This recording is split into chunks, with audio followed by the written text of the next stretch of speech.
That's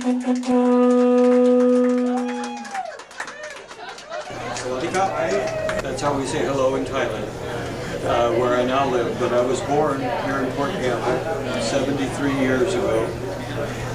Grew up going to the grade school here in Port Gamble, to high school, and Paul School at North Kitsap, into Olympic College, UW, and decided rather than becoming a school teacher or professor that I would get out and enjoy life.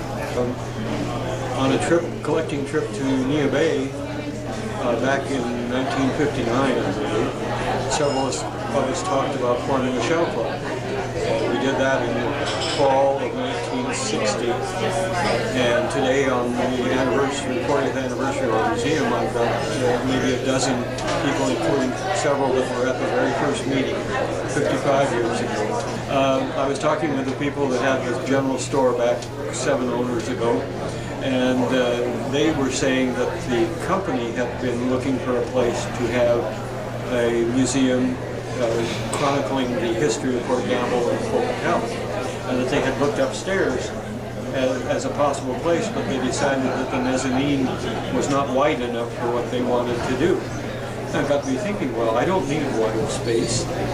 So the son of the manager of the mill, Larry Peck, and his wife Judy were also interested in shells, and we got talking, and I said, well, let's ask my dad, Charlie Peck, who was the manager, if we could get a small space up on the mezzanine to just put a small display in. And Charlie said there was no problem with that. So I had, meanwhile, in the basement of the house, my parents' house out next to the Hood Tunnel Bridge, I put a mini museum in there with 6 or 7 display cases. And we'd get Boy Scout groups and just people that I knew were interested in marine life to come by and look.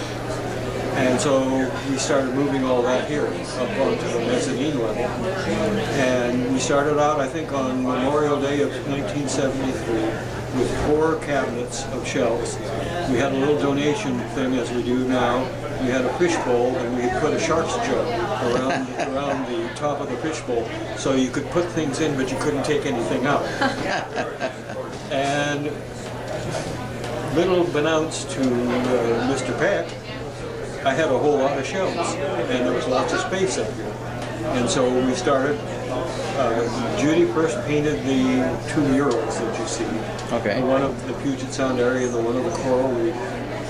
And then in the evenings, we'd come in and we'd haul out a couple of boxes of my shells, and we'd spread them out on the floor and think, well, we can do this with them, we can do this. And we started down using the old structure that they had displayed their mercantile merchandise in, their shoes and underwear and other clothing that were here.